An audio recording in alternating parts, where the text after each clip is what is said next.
এক যুদ্ধ থেকে রসুল সাল্লাহ আলাইস্লামের কাছে বিশাল পরিমাণে গনিমতের মাল আসলো। রসুল্লাহ সেই সমস্ত গনিমতের মাল বিভিন্ন লোকদেরকে দিলেন, কিন্তু আনসারদেরকে কিছুই দিলেন না। আনসাররা সবাই বলা বলি করতে লাগলো যে রসুল্লাহর আমরা কত সাথে দিয়েছি, সঙ্গী হয়েছি, আমাদের জন্য রসুল্লাহ কিছুই করেন নাই, একটা গনিমতের মাল আমাদেরকে দেন নাই। সবাই সমালোচনা করলো। রসুল্লাহ সাল্লাহ সাল্লামের কানে যখন এই কথাটা গেল, আল্লাহ রসুল কষ্ট পেলেন এবং সবাইকে জমায়েত করলেন। বললেন যে ইয়া মাশারুল আনসার, হে আনসারীরা, তোমরা কি মনে করো তোমাদের জন্য কি রসুল্লাহ কিছু করেন নাই? তোমাদেরকে কি পথভ্রষ্ট পাই নাই? তোমাদেরকে কি ইসলামের সুশীতল ছায়াতলে নিয়ে আসে নাই? আউস খাজরাজ তোমরা পরস্পরে দ্বন্দ্ব করতেছিল, তোমাদেরকে আমি মিটমাট করাই দিছি।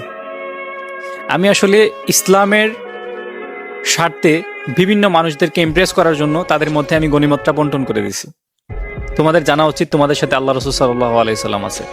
ইয়া মাশারুল আনসার, তোমরা যদি এমন পথেও যাও যেই পথটা দুর্গম, জেনে রাখো সেই পথে যাওয়ার পথে রসুল্লাহকে সঙ্গী হিসেবে পাবা। সমস্ত আনসাররা খুশি হয়ে গেলেন এবং তারা আবারও রসুল সাল্লাল্লাহু আলাইহি সাল্লামের সাথে সৌহার্দ্যপূর্ণ আচরণ করতে লাগলেন।